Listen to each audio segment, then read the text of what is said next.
¿Cómo están? Bienvenidos, son las 8:03. Bienvenidos a esta edición de Agenda Económica de día lunes, arrancando otra semana de noticias. Gracias por estar con nosotros, lunes 8 de enero. Vamos de inmediato a nuestro resumen. Les adelantamos los temas que vamos a estar revisando el día de hoy. Entre ellos, revisando el dato del IPC de diciembre, porque el INE publica esta mañana este indicador que corresponde a la variación de precios del último mes de 2023. Es un dato que el mercado ha estado proyectando en un alza de 0,1%, eso es lo que mostraba por lo menos la última encuesta de expectativas económicas, aunque algunos actores dentro de esa misma encuesta ya pronosticaban un dato de IPC negativo. De todas maneras, será un dato bien relevante para el cierre del 2023 y para ver hacia dónde se está encaminando la tendencia inflacionaria. Ya les contamos en unos minutos. Vamos a revisar también en esta edición detalles de los coletazos que está dejando esta serie de reuniones que se han sostenido en la casa del lobista Pablo Salaquet. Esta vez el diputado Juan Santana este fin de semana reconoció que también asistió a estos encuentros. Bien importante ese antecedente porque ha tenido consecuencias políticas. Él preside la Comisión de Trabajo donde se tramita la reforma previsional y diputados de oposición piden derechamente su censura en ese cargo. Mientras tanto, el ministro de Economía, Nicolás Grau, también entregó más detalles este fin de semana sobre sus reuniones. Ya les contamos en una nota preparada para hoy. También les vamos a informar sobre un antecedente que publica hoy día el diario Pulso de La Tercera, que muestra cómo el Servicio de Impuestos Internos ha estado desplegando una agenda bien incisiva desde el punto de vista de la fiscalización en 2023. De acuerdo a los datos solicitados vía transparencia, el servicio reveló que en 2023 llegaron a su mayor nivel las querellas presentadas en contra de aquellas personas que pueden estar tratando de eludir el pago de impuestos. Es el mayor nivel en 5 años para este tipo de acciones judiciales. Les contamos más en unos minutos. Y por otro lado, vamos a estar revisando también algunos antecedentes sobre cómo va evolucionando el mercado laboral, que son bien reveladores. De acuerdo a datos que recopila el Mercurio, sube el número de trabajadores que han tenido un segundo empleo y que requieren otro para poder cubrir ciertas necesidades económicas más básicas. Eso es lo que revela este antecedente que publica hoy día el diario El Mercurio. Bien interesante pensando en cómo se está comportando, cuál es la dinámica que tiene el mercado laboral y revelador, como decíamos, desde el punto de vista de la situación económica que está viviendo nuestro país. Les contamos más también en Agenda Económica. Y partimos, como siempre, con algunos datos de lo que está ocurriendo a nivel internacional. 8 de la mañana, 5 minutos. Estos son los números que predominan en los mercados a esta hora a nivel internacional. Por un lado, el Eurostoxx cayendo 0,09%, sesiones más bien planas en Europa. Londres cae 0,3%, mientras que más temprano ya cerraron las transacciones en Asia con retrocesos fuertes en Hong Kong, 1,88%, mientras que en China la caída es de 1,29%. El precio del petróleo, por otro lado, está cayendo 1% a nivel internacional en el inicio de las transacciones el día de hoy, después de algunos anuncios que llegaron desde Arabia Saudita. A nivel internacional también caen con fuerza las acciones de Boeing, 8% en la antesala de la sesión en Estados Unidos debido al accidente que sufrió uno de sus aviones el fin de semana. Revisemos también números a nivel local, cómo fue el cierre al viernes. Bueno, el IPSA tuvo un retroceso, otra corrección más, 6.047 puntos en la bolsa de comercio local. El dólar cerró en 890 con una tendencia que parece indicar más alzas en esta semana. Por otro lado, la UF se cotiza en 36.855 pesos.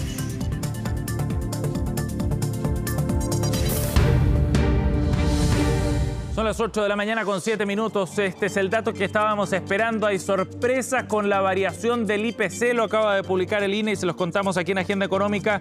El IPC de diciembre registró una caída, una variación mensual de 0,5% negativo. 0,5% negativo es el dato que nos muestra entonces este IPC en una gran sorpresa, la variación del último mes del año pasado. Como les contábamos, el mercado en el consenso estaba esperando un 0,1% de acuerdo a la encuesta de expectativas económicas que hace el Banco Central. Habían algunos actores que proyectaban un IPC negativo, pero ninguno lo proyectaba de esta manera, con esta variación mensual de 0,5% para la canasta de precios que mide el INE. ¿Qué destacan en esta caída del IPC, en esta variación negativa, destaca la disminución de alimentos y bebidas no alcohólicas y también de recreación y cultura, y el aumento, por otro lado, en restaurantes y hoteles. Si vemos en detalle qué productos son los que incidieron más en esta separata que entrega el INE, bueno, aparecen los paquetes turísticos con una caída de 7,5% en el mes de diciembre. Las papas anotan un descenso mensual de 16%, y ese es uno de los productos que tiene quizás un peso también bien relevante.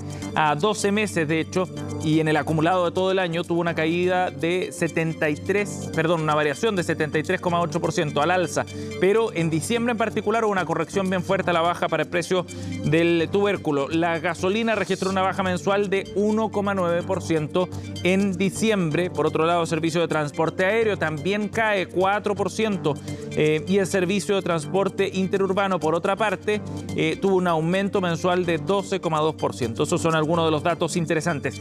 ¿Qué significa esto? Bueno, que al final entonces, al mes de diciembre, el IPC acumulado de todo 2023 en 12 meses es de un 3,9%. Esa fue la inflación entonces para el cierre de 2023 y está claramente por debajo de lo que había proyectado el mercado para el cierre del año, para el cierre de 2023. Es una noticia que tiene dos lecturas. Por un lado, puede ser interpretado como una buena noticia si es que se considera la tendencia de inflación que habíamos visto en los últimos años. Es un dato que ratifica que ya estamos dejando atrás la parte más dura del proceso de alza de precios en nuestro país, y es una buena noticia también porque se ve reflejado en la UF, por ejemplo, y se podría esperar entonces para las próximas semanas, durante todo enero, una variación negativa de la UF. Va a ir bajando la unidad de fomento y esa es una buena noticia, pero por otro lado, si es que uno mira la interpretación quizás del vaso medio vacío, cuando hablamos de una IPC que tiene variación negativa, estamos hablando también quizás de una economía que va muy lento. Una variación de precios negativa puede ser también una señal de debilidad del consumo, por ejemplo. Y en ese sentido, entonces, también hay una lectura que puede ser, como decíamos, negativa para la economía nacional. En el segundo bloque vamos a estar conversando en la entrevista de hoy, analizando junto a la economista Carolina Molinare los detalles de este IPC. Pero por ahora, entonces, nos quedamos con este dato, 0,5% variación negativa. Fíjense que desde junio, desde junio de 2023 que no teníamos un dato negativo. Fueron 3 datos negativos a lo largo de todo el año anterior, en febrero, en junio y en diciembre.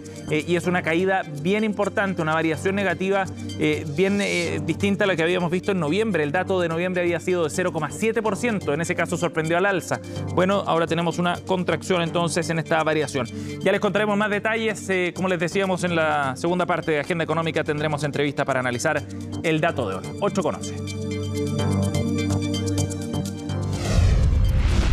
Bien, nos vamos a otro tema para hablar de los complicados momentos que está viviendo el gobierno en torno a estas reuniones de lobby, así lo acusan muchos, en la casa de Pablo Salaquet. Estas reuniones se han ido conociendo a cuentagotas y el último antecedente que surgió este fin de semana tiene que ver con Juan Santana, diputado del Partido Socialista, que reconoció haber ido a la casa de Salaquet a una reunión con representantes de las AFP. Este dato es relevante porque Santana preside la Comisión de Trabajo y los diputados de la oposición salieron de inmediato a criticar este encuentro y de hecho están pidiendo que dé un paso al costado en la presidencia de la comisión y además piden que la reforma previsional quede en stand-by, que se congele al menos por un tiempo debido a este último antecedente. En la siguiente nota revisamos los detalles. Estaba preparado para explicar lo que solo minutos antes había reconocido públicamente. En el programa reconoció que usted también participó, estuvo presente en algunas de las reuniones con Pablo Salaquet. Así como el diputado socialista Juan Santana se sumó al listado de autoridades públicas invitadas al domicilio del lobista Pablo Salaquet, el exalcalde de Santiago que se reunió con los ministros de Economía y Medio Ambiente y sin que estos la registraran bajo la ley del lobby. Fui invitado a realizar una exposición respecto al tema de pensiones. Habían actores privados que querían conocer la opinión que teníamos respecto a la tramitación de esta reforma que se está llevando adelante. La ley del lobby en ningún caso fue vulnerada porque la aplicación de esta tiene que ver con cómo se incide en las decisiones de autoridad, en este caso de parlamentario o del gobierno. Ni parlamentarios o ministros. Según la versión del diputado, ninguno de ellos estaba en la reunión con representantes de la asociación de AFP, a quienes dice tampoco conocía. Esto a pesar de que esas mismas personas habrían asistido previamente a la Comisión de Trabajo, instancia que justamente Santana preside. Es inaceptable y hace inviable la votación de la reforma previsional. Como Partido Republicano vamos a solicitar un pronunciamiento a la Comisión de Ética y asimismo pediremos la suspensión de la tramitación del proyecto y la censura del diputado Santana como presidente de la Comisión de Trabajo. Lo más transparente, sobre todo en un momento en que la política está tan cuestionada, es decir, mira, me equivoqué, esto se debería registrado, no se registró, para efectos de no mermar, seguir mermando las confianzas. Santana se sumó a su compañera de partido y presidenta de la colectividad, Paulina Bodanovich. A través de una declaración, la senadora reconoció una reunión con Salaquet para hablar sobre el proceso constituyente. Mismo tema, pero en un distinto encuentro. Participaron también el presidente del Senado y el ministro de la SECPRES. Esto representa un claro error, una imprudencia. No debieron concurrir o bien debieron registrarlo por ley de lobby. Creo que hay que ser consecuente. Lo que se criticó en el pasado no se puede defender hoy día. De lo contrario, es el propio gobierno el que pierde credibilidad. Credibilidad que nuevamente abordó el ministro de Economía para aclarar el encuentro que tuvo con empresarios de la salmonicultura y la ministra Maysa Rojas en la casa del exalcalde. Insiste en que no se faltó a la norma al tratarse de una conversación general, distinta a la denominada cocina política. No conversamos de una ley en específico o de un interés concreto que tuviera la industria, sino que hablamos de las distintas visiones que tenía cada uno respecto a cómo esta industria debía desarrollarse. En particular, lo que yo planteé en esa reunión es lo que siempre he dicho también en términos públicos, es decir, que esta es una industria que es importante. Más allá de si se planteó en público o privado, algunos cuestionan la forma. Tanto en el oficialismo como en la oposición sostienen que al menos la reunión de los ministros debió registrarse, o bien hacerse en horario laboral y en alguna oficina de los participantes. Y yo creo que esto es un error, fue un error muy grande de parte de los ministros particularmente, y esas reuniones se pueden tener. En los ministerios existen los espacios para tenerlos, se registra, se pone el temario. Parte de su trabajo. En este caso yo creo que no debía haber sido la forma en que se hizo. Y si efectivamente en la reunión no se les solicita que hagan cosa alguna, entonces podría no tener condiciones de lobby. Que sea en la casa de un lobista a mí me lo complica, pero prefiero que el pronunciamiento lo haga la Contraloría. Pronunciamiento que solicitaron diputados de Renovación Nacional para que la Contraloría evalúe un procedimiento para sancionar a los ministros si es que incumplieron la normativa. Una ley publicada en 2014 que obliga a registrar encuentros con privados que tengan la finalidad de influir en una decisión pública. Bien, son las 8:15. Vamos a ir a otro tema que adelantábamos también en nuestros titulares y tiene que ver con las acciones que ha ido desplegando el Servicio de Impuestos Internos para combatir elusión y evasión en nuestro país. Hoy día el diario Pulso revela algunos antecedentes que son bien interesantes en ese sentido y muestran cómo el servicio elevó el número de querellas al nivel más alto en 5 años durante 2023. De acuerdo a estos antecedentes que recoge, como decíamos, el diario Pulso, se revela que en total fueron presentadas más de 130 querellas en contra de 164 personas durante 2023 para perseguir eventuales delitos en materia tributaria. Y esto deriva de un perjuicio fiscal estimado por parte del Servicio de Impuestos Internos que supera los 118.000 millones de pesos. El dato es bien relevante y llega en un momento también bien complejo para el Servicio de Impuestos Internos, que está enfrentando una serie de casos de alta visibilidad pública, como el caso Audios, por ejemplo, que podría involucrar delitos dentro de la repartición, pero también otras investigaciones como este fraude al fisco orquestado por empresas de papel, que podría transformarse en el caso más importante en la historia, de hecho, de defraudación hacia el Estado.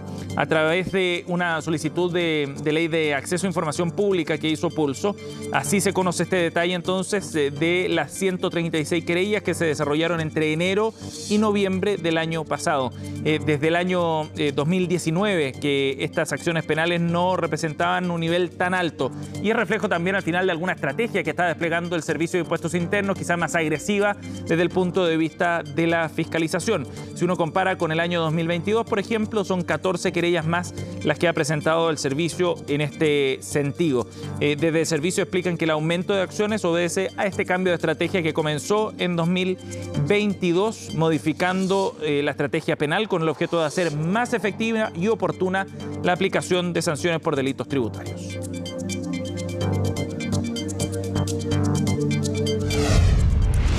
Bien, vamos a otro tema. Les contábamos también en nuestro resumen que el mercado laboral se ha ido comportando de acuerdo a la evolución de la actividad económica de manera bien débil. Y en ese sentido hay algunos datos que ilustran bien cómo se ha registrado esta evolución.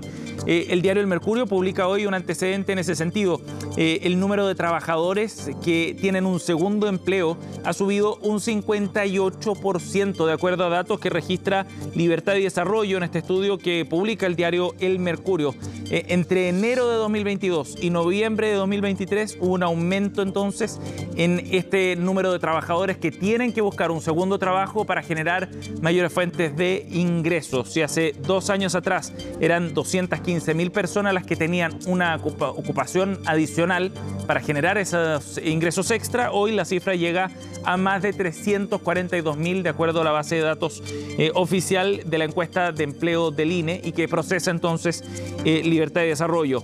El número de trabajadores con empleos formales, con un segundo empleo pero formal, llega a 230.000 y el número de trabajadores que buscan una segunda ocupación pero informal llega a más de 111.000. Es lo que muestra este antecedente. Ahora, hay otro dato bien importante respecto a quienes conforman este universo. ¿Qué tipo de trabajadores son los que buscan un segundo empleo? El 48,7% son asalariados del sector privado. Hay un 21,4% que tiene algún trabajo por cuenta propia y tiene también a la vez un segundo empleo, y un 18,1% son trabajadores del sector público.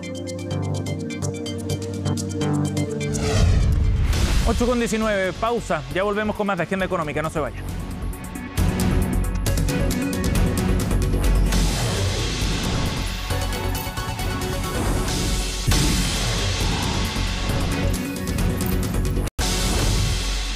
Bien, estamos de vuelta, seguimos en Agenda Económica y en la entrevista de hoy vamos a analizar este dato de IPC que conocimos en la mañana, 0,5% de variación negativa para este indicador. Conversamos de este tema con la economista de la Universidad Diego Portales, Carolina Molinari, nos acompaña. Bienvenida, Carolina. Hola Sebastián, muy buenos días. Buenos días. Bueno, fue una sorpresa, ¿no? Este antecedente, 0,5% de variación negativa. La proyección que estaba haciendo el mercado era bien distinta, ¿no, Carolina? Claro, de hecho el dato es sorprendente y de manera muy positiva para lo que hablamos de la convergencia inflacionaria que estamos viviendo como país. Ajá. El mercado esperaba una variación en torno a un 0,1, 0%, o sea, estamos hablando de algo más positivo. Y esta variación mensual negativa también muestra, ¿cierto?, que ahora tenemos el año 2023 cierra con una variación interanual de un 3,9%. Entonces, en ese sentido, ya nos encontramos en el rango del Banco Central que mira la inflación de corto plazo. Ajá, de acuerdo. O sea, ¿es una buena noticia porque termina de consolidar este proceso o es un dato muy excepcional, Carolina, o sea, desde el punto de vista de la tendencia, digamos, que se venía mostrando? Es un dato que consolida esta tendencia. La tendencia viene desde varios meses, esta reducción, ¿cierto?, de la inflación en términos anuales. Y este dato lo que viene entonces es a concretar que efectivamente vemos esta convergencia inflacionaria. Ajá. Y de hecho que ya nos encontremos bajo el 4% en términos anuales es una noticia bastante positiva. El Banco Central dentro, ¿cierto?, del rango de inflación, que mira es la inflación a 2 años, que se mantengan unas expectativas de un 3%, pero para eso mantiene un margen, y el margen de movimiento es que la inflación se encuentre entre un 4 y un 2%, y hoy día con el dato que cierra el año 2023 es un 3,9%. Entonces, en ese sentido, este proceso de convergencia inflacionaria, ¿cierto?, se está consolidando. Ajá. Carolina, ¿qué factores incidieron en este dato, en la variación negativa? Tenemos varios factores, por ejemplo, si lo miramos con respecto a lo que fueron los meses anteriores. Y por un lado tenemos un tipo de cambio, ¿cierto?, que está más apreciado, por ejemplo, con respecto a noviembre. Y también tenemos una disminución en lo que es el precio del petróleo, y esto impacta tanto en el área, ¿cierto?, que es de transporte o de energía. Tenemos esos dos factores, ¿cierto?, que están influyendo y que lo que reflejan esta variación más negativa de la inflación. De acuerdo. Hay variaciones específicas también bien relevantes. Por ejemplo, la papa, lo comentábamos antes cuando dimos la noticia de la variación específica de la papa, paquetes turísticos que también caía con fuerza. ¿Esos son factores más estacionales, Carolina, que inciden en esta variación negativa? Claro, sorprende, ¿cierto?, todo lo que es tubérculos y hortalizas, que tuvo una disminución importante con respecto a los meses anteriores. Y eso también da cuenta de que estamos saliendo, ¿cierto?, de estos shocks que impactaron específicamente en el término de producción de estos productos, lo que fuera algún momento, ¿cierto?, las lluvias, también el contar con menos terrenos, entonces menos producción a nivel nacional. Y eso en ese sentido se está reflejando ahora específicamente con lo que es la papa y algunos tubérculos en específico, donde también encontramos, ¿cierto?, lo que es el zapallito y el zapallo italiano. Claro. Y con respecto, entonces ahí empezamos a ver que efectivamente esto empieza a converger. Sin embargo, hay que entender también que diciembre es un mes estacional que está marcado, ¿cierto?, por las fiestas, por el fin de año. Entonces, en ese sentido, ¿cierto?, vamos a tener que, durante el mes de diciembre, también tenemos este componente que hace que se modifique un poco el comportamiento y el consumo de las personas durante ese periodo. De acuerdo. Carolina, ahora, este dato y esta variación negativa, ¿puede ser reflejo también de una actividad económica que está más lenta? O sea, ¿qué pasa por el lado de la demanda, digamos, y cómo se puede ver reflejado aquí en este dato de IPC? Claro, nosotros estamos viendo igual que tenemos una recuperación paulatina de lo que viene siendo la actividad económica. Tenemos datos del IMASEC que están sorprendiendo en esa línea y que de hecho van a impactar, ¿cierto?, un poco en lo que es la demanda, lo que es el consumo, pero siempre reajustándose con cómo ha sido la transición de los desequilibrios macroeconómicos que tuvimos en nuestro país. Entonces, en ese sentido, nosotros tenemos hoy día una actividad económica, ¿cierto?, que se está recuperando de forma muy paulatina. Tenemos todavía un mercado laboral, ¿cierto?, que está viéndose afectado por todos estos desequilibrios macroeconómicos que pasó, por este retorno, ¿cierto?, esta transición que hemos visto de sanación y de recuperación de nuestra economía. Entonces, en ese sentido, igual hay que considerar que nosotros también estamos entrando a lo que son los periodos de enero-febrero, que son periodos de vacaciones por lo general a nivel nacional. Entonces eso también va alterando un poco lo que es nuestra demanda interna y eso también se va a ver un poco reflejado en lo que vienen ahora, ¿cierto?, estos meses de actividad económica. De acuerdo. Carolina, y a tu juicio, con este dato que fue, como decíamos, sorpresivo, ¿cambian los planes o podría darle más margen, digamos, al Banco Central para su próxima reunión de política monetaria y quizás hacer una rebaja de la tasa más acelerada, más profunda?